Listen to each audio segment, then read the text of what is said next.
So now I would like to talk with you about hatred, greed, and ignorance as well. According to the Buddhist teachings, hatred, greed, and ignorance are the three root poisons. That is to say that all unfortunate circumstance, all experience in cyclic existence, which is always impermanent, always limited, and can never actually lead to complete fulfillment. And when I say cyclic existence, of course, I mean the cycle of death and rebirth. That within that, there is no complete fulfillment, and so all experience in cyclic existence actually arises from hatred, greed, and ignorance, or has the pollutant of hatred, greed, and ignorance in it. Where does hatred, greed, and ignorance come from? Where do they come from? They actually arise originally from the first thought of self-nature as being solid and inherently real. The first moment, or the very first consideration of self-nature, the arising of that consideration, that thought, begins with it an entire panorama of experience that happens just about simultaneously as the thought of self-nature being inherently real. And it has to, simply by virtue of the nature of that thought, simply by virtue of what the idea of self-nature actually is.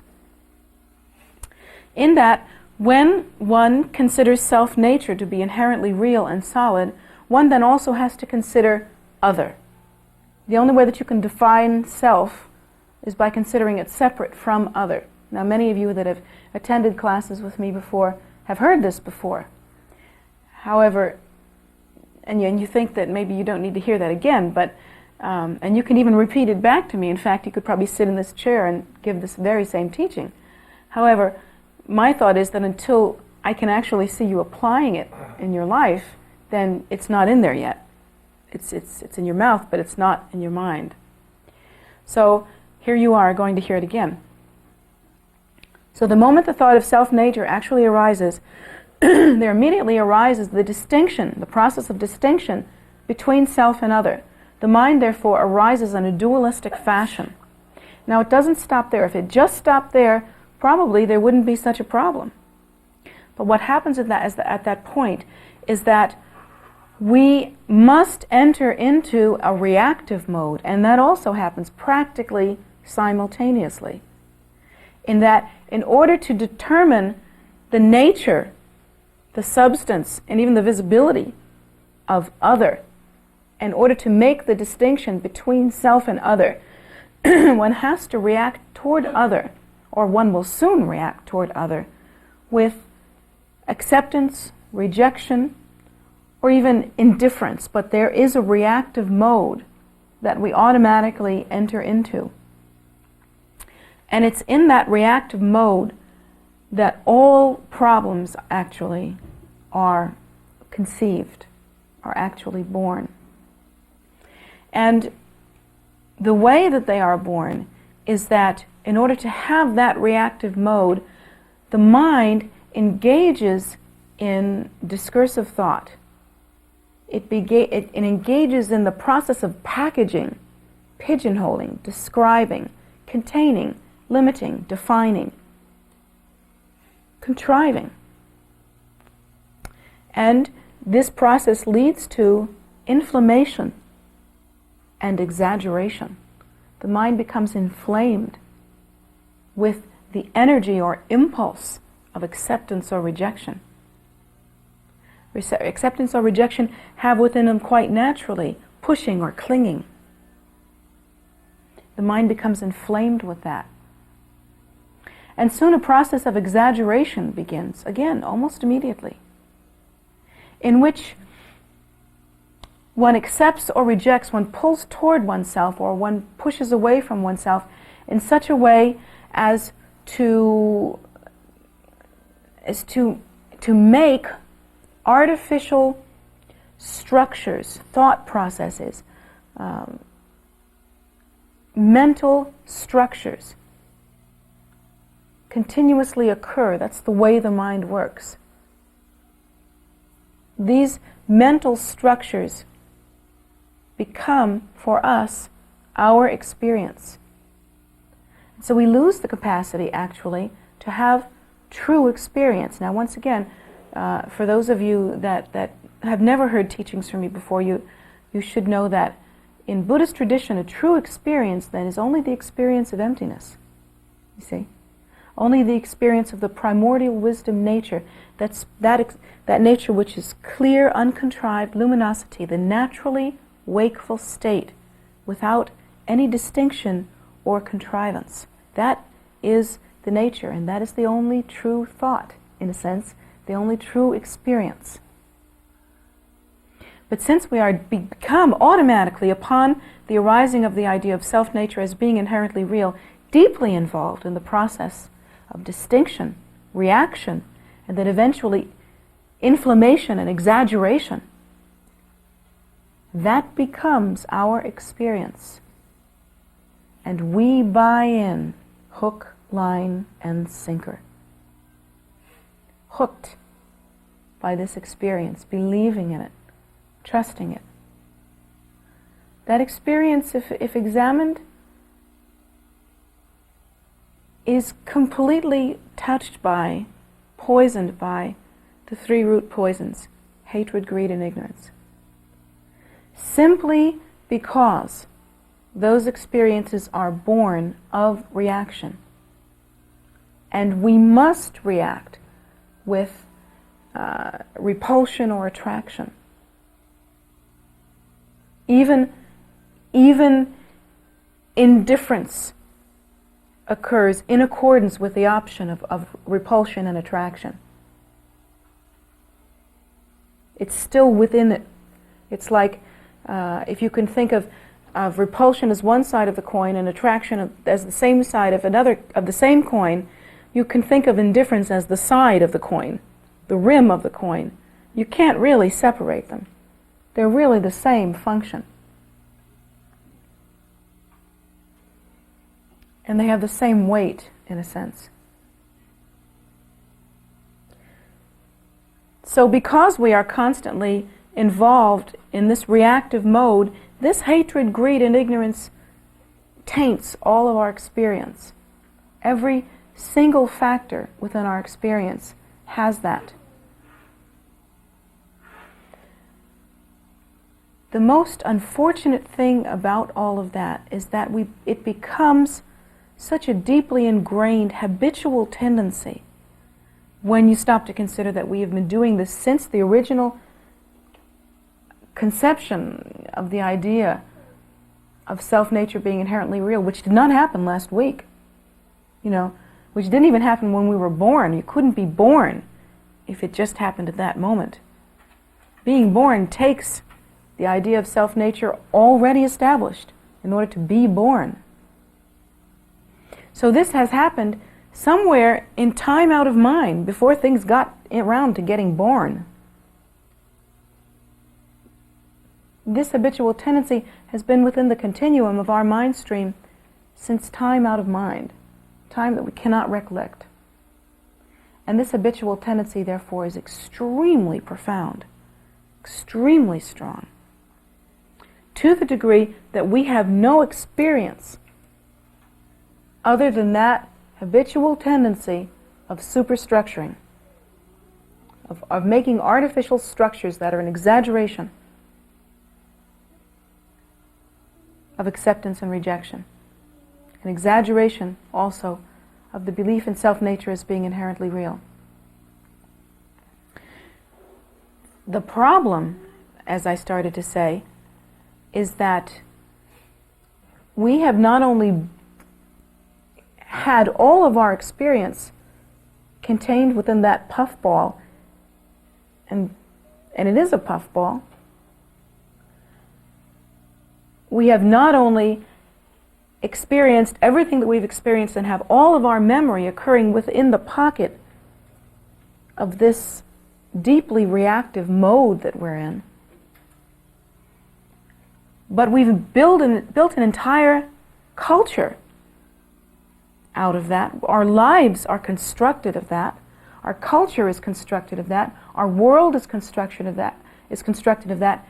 Every piece of any kind of experience that we can possibly imagine, in the past, present, or future, in any other universe even, anything that we can imagine is constructed of that. That is our experience. And we have actually begun to, not begun, we've been doing this for a long time actually, we are involved in creating value systems in which certain kinds of reaction are held up and certain kinds of reaction are not, but even if they're not held up, they're considered relevant and important. And in our own individual experience, and here's the real clincher, we spend 24 hours a day going from experience to experience to experience, from reaction to reaction to reaction. And that is our space and time grid. That is our experiential continuum. Going from reaction to reaction to reaction. And each one of them we believe important and real and true and honorable. In that, whatever they are, they define us. And even if we feel anger toward our parents because they did something to us, you don't want to say that you feel anger toward your parents. You have an inhibition about saying that, but in some deep sense it's honorable because it defines you. It makes it possible for you to be who you are. You know? And even if we have some reaction toward the world around us, which is a hateful reaction towards neighbors and friends, get angry, we take issue with certain things and become sort of hatefully fixated on something. We don't ever want to use the word hate. We have a real problem saying that we feel that way. We don't want to confess. But within the depth of our minds, it's a noble thing. We have an issue, therefore I am. Was it Khalil Gibran who said, I think, or was I feel, therefore I am? Didn't he say that? No, I think Gibran said that as well, didn't he? I feel, therefore I am. Was it I think? Well, anyway, one of them said one of those, and the other... Now, you see, there you go. Are you right? Are you happy? You could have just said, yes, teacher, buona. But no. No, I'm just kidding. Of course, I'm glad that you helped me out with that. But that's what we do. In our minds, these kinds of thoughts are like little bright lights, and we let ourselves follow them around, not realizing that we are involved in this complete delusion and drunkenness. It's a narcotic. The posture of our mind, therefore, involved in this reactive mode, in living in this puffball, in this superstructure that has nothing to do with our primordial wisdom nature, nothing to do with the purely awakened state, in which we cannot taste the nature of emptiness, the nature of our mind. To be involved in such a process is as superficial as the mindlessness of a moth that keeps beating itself against a light bulb. It's the same. It's not noble at all. And yet every time we have a thought, we're so happy we could throw a party. I mean, every time we have a reaction, we think we're just so hot, we can hardly believe it. We've been defined again, yeah. We're so happy about that. So, that being the case, we're very much like moths that are just beating ourselves against this light bulb until we become burnt out, which we do, and exhausted, which we do, and then we die, just like the moth. And to spend our whole lives like that, when it is possible to look beneath the surface, when it is possible to disengage from that habitual reactive mode, to stop looking at these bright lights, fascinating only because they are reactive in their nature.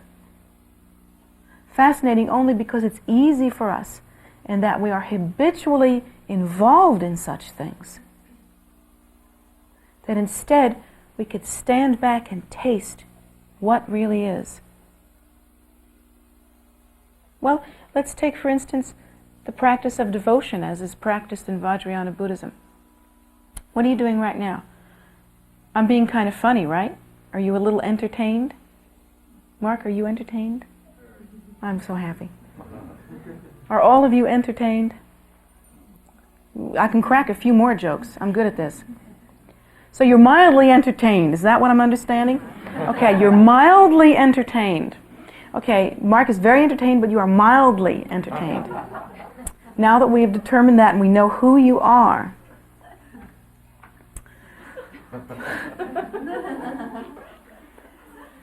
what you're allowing yourself to do in your mind right now is to just watch this thing very passively, the way a moth watches a light bulb.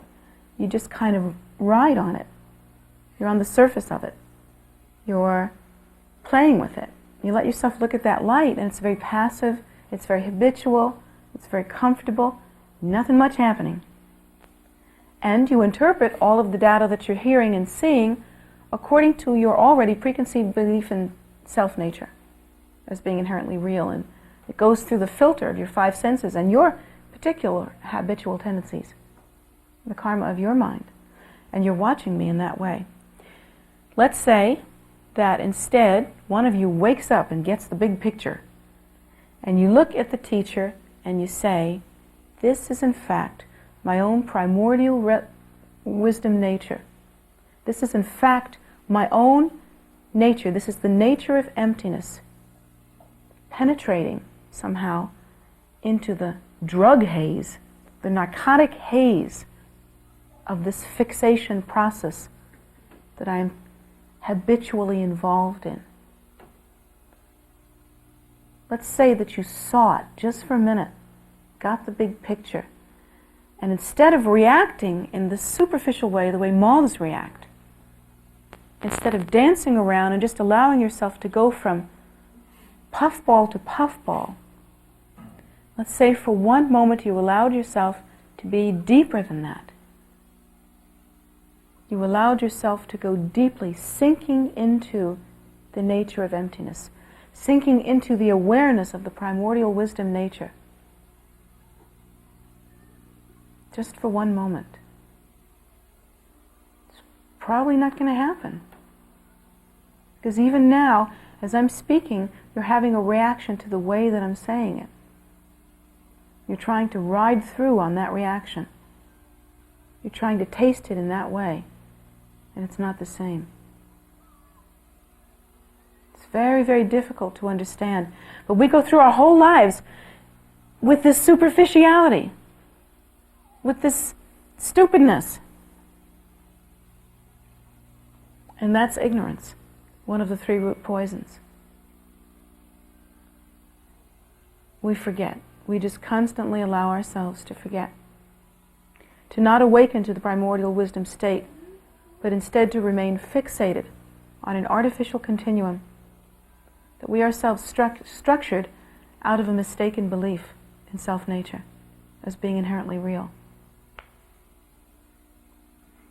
The saddest part about it, unfortunately, is our determination to allow that to continue, our satisfaction with that, our happiness about it, our rejection of what it takes to go deeper. And of course we see that appearing in the world as hunger, war, suffering, all of which are demonstrations of our inability to accept the responsibility of direct experience. Even we who've been practicing for some time allow ourselves to be seduced by these ideas and values of stupid things that have happened to us, and think that they are important, that they've somehow formed us, that they mean something about us. This contrived meaning is the stew that we live in.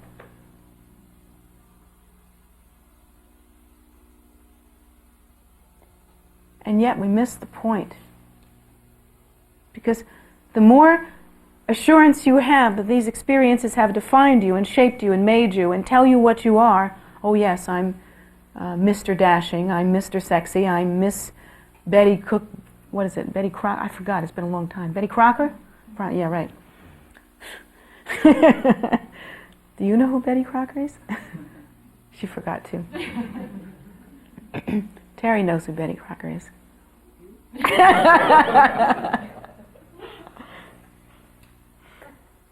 We define ourselves in these ways and have these thoughts and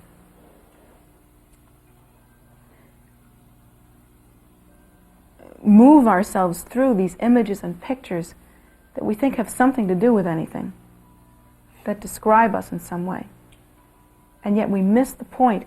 Those of us that are most deeply embedded in those kinds of emotional, intellectual contrivances are actually the ones that are the furthest away from direct experience, pure perception. And yet, unfortunately, they are also the most convinced that they're the closest.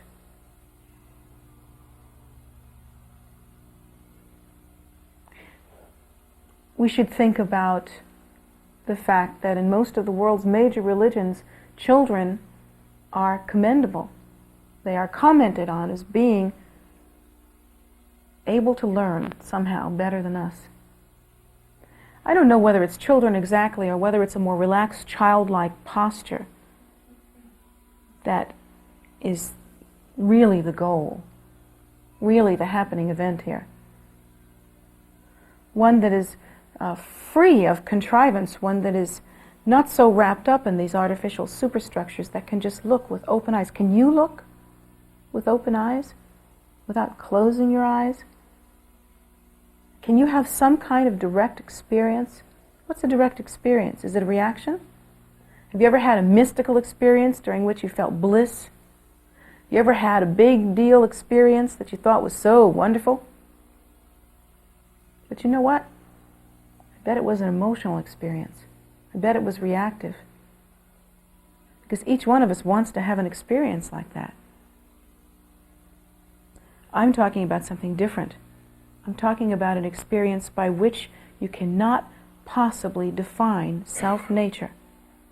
You can say you've had a bliss experience, and then after that you're a person who's had a bliss experience.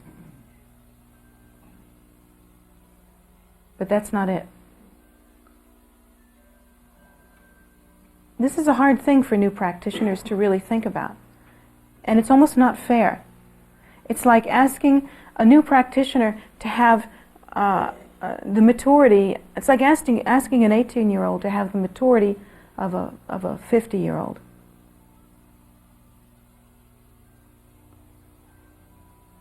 Maybe it can't be done. However, I think from the very beginning we can caution ourselves. I think we can at least plant the idea that there is something a lot deeper than this narcotic experience of continuum that we are involved in. That these ideas that we structure about ourselves don't amount to anything. They're meaningless, and in fact they are a deterrent to direct experience. That once you've defined yourself, you're as good as dead in the water. That according to what practice is really supposed to do, according to what it's really about, the experience that one is after is naked experience. Is naked experience, uncontrived, undifferentiated. The one that if you have for just a moment, within a state of spaciousness, you cannot possibly walk away from and define yourself with. You simply become more awake.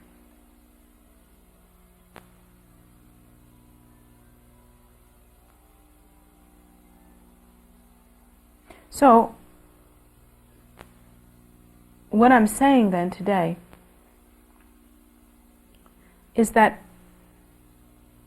it's time to shake loose, really, shake free of the determination to be involved in this superficial kind of experiential mode in which you make all kinds of meaningless judgments and contrivances that, if examined, absolutely have their basis in the incorrect assumption of self-nature as being inherently real, and absolutely have their basis in hatred, greed, and ignorance, in that they are completely filled with those poisons.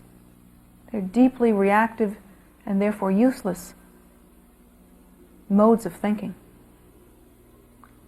And that each one of us in our own way, as practitioners, whether we are moving along the path very nicely, just considering the path, or involved in some meditation of our own kind, whatever it is that we are, what we can do is to be determined to have some mindset, some goal that is a heck of a lot deeper than the superficiality of contrived experience. We can go deeper into our practice. We can be determined to awaken to pure view, free of all the stupidity that we've been making our lives out of so far. We could start by seeing what's really precious. We could start by seeing what's right in front of us. We could start by being determined to have direct view. We can start by being determined to see the nature of our own mind. We can start by being determined to hold in our hearts the preciousness of this opportunity and the preciousness of the ability to even consider awakening to the primordial wisdom state.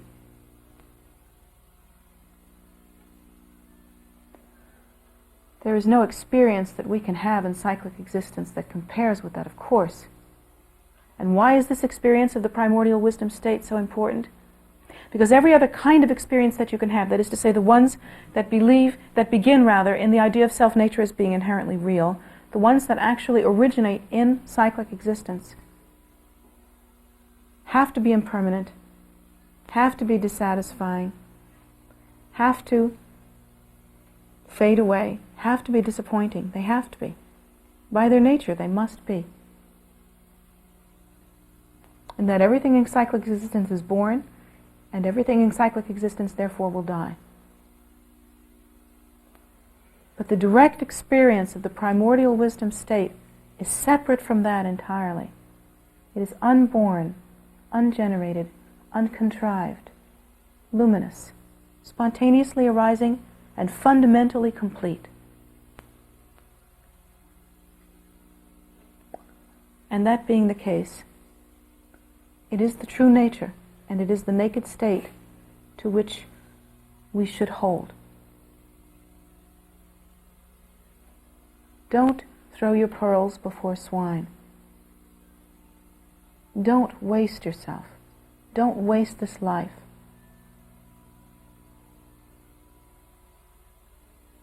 Don't be a sleeper who just will not get out of the bed. Wake up and see what your nature is. Experience directly the depth of your own mind. Cut through in your practice. Nanda.